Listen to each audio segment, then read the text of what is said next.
I've moved around the room to escape some glare, and you can see behind me some Oaxacan sculptures that were given to me by a neighbor. At one side, you can see the Last Supper, where Jesus and the disciples are eating watermelon. And in the middle, there's a circumcision with a very big knife. And then we have a very complicated crucifixion in which I think God is portrayed as a kind of very sketchy little drawing on a banner. So, a poem for today. I'm going to read a poem for which epigraphs are important. This poem has two epigraphs. One of them is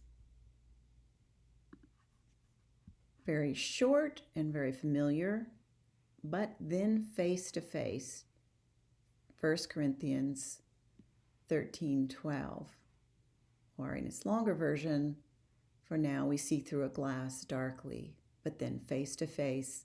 Now I know in part, but then shall I know even as also I am known. The second epigraph, or it's really the first, is taken from Hawthorne, and it's almost a sort of subtitle for the poem. After reading the poetry of Jones Very, Unitarian and Mystic, 1813 to 1880, followed by a quote from Hawthorne, Jones Very stood alone within a circle which no other of mortal race could enter, nor himself escape from. Nathaniel Hawthorne, The Hall of Fantasy.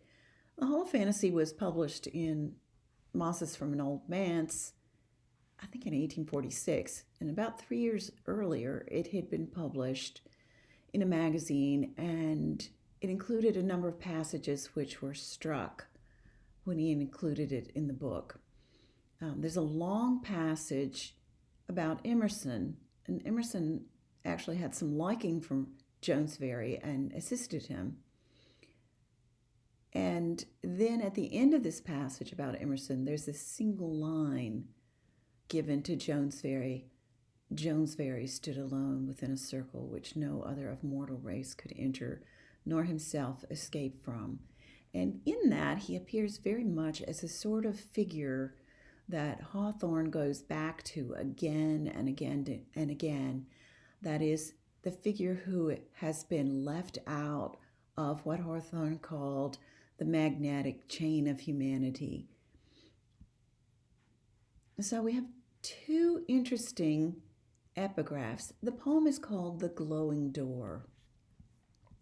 It's by David Middleton, and I'll read a little of his contributor's notes from the journal in which the poem appears, North American Anglican. Until his retirement in June of 2010, David Middleton served for 33 years as professor of English at Nicholls State University in Thibodaux, Louisiana, and he is now the first poet in Residence Emeritus at Nicholls. Middleton's books of verse include The Burning Fields and Beyond the Chandeleurs. He has been published extensively in places such as the Anglican Theological Review, the Southern Review, the Sewanee Review, Chronicles, Louisiana Literature, the Formalist, and has served as poetry editor for the Classical Outlook, Modern Age, and Anglican Theological Review. I think this is a very lovely poem, and I will read it with both epigraphs when I read it again. The Glowing Door. After reading the poetry of Jones Very, Unitarian and Mystic, 1813 to 1880, Jones Very stood alone within a circle which no other of mortal race could enter, nor himself escape from. Nathaniel Hawthorne, The Hall of Fantasy. But then face to face, 1 Corinthians 1312. It shone within a wall of blackened stone, whose layers were compressed into a dense and all but absolute consistency. How often we had glanced at that bleak sheen, wondering who could cut through such a rock, and with what primal adamantine tool. And yet the door was there, its golden hinges glimmering in the bolted underplanes. As far as we could tell, the door would move, although its knob, of some strange lunar heat and solar cold, was hard for us to grasp. No master key had ever worked the lock, whose hidden parts would grind each time we tried the most delicate motion left and right, listening for a clicking as we pressed against a grain that glints but never gives. And there we stand as always in the rays, emitted blind and shining from a source that touches us, although we cannot breach by human will the plane that holds the door. And yet perhaps for now it is enough to know a way remains, though sealed in light, through this thick wall on which we have to gaze at faces untransfigured in its glaze. Like a lot of Jones Very's own poems, this is a blank verse, that is 5 stress, iambic pentameter lines. It ends quite neatly with a rhyme, glaze, and gaze, which also is prefigured in Always in the Rays earlier in the poem.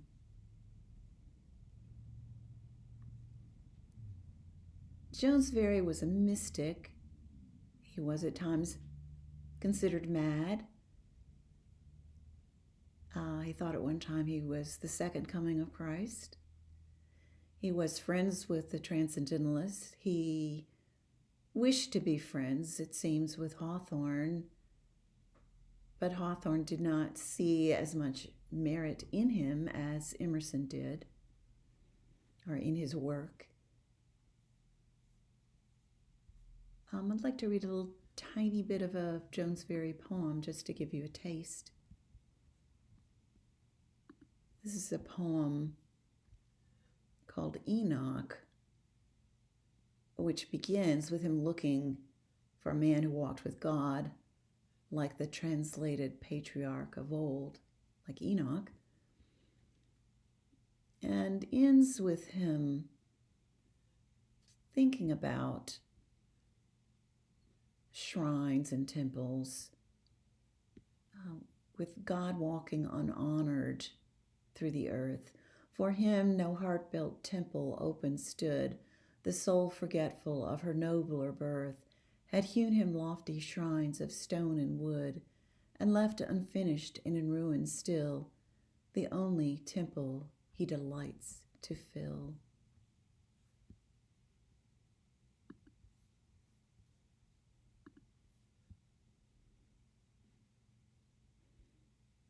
What I especially like about the relationship between the epigraphs and the poem, one that through a glass darkly becomes this black shining stone, which is strange and has a door that is paradoxically full of lunar heat in its knob and solar cold. And it partakes and would have, I think, pleased Jones Very in the mystical, in giving us a wall between life and death that is both dark and light, cold and warm.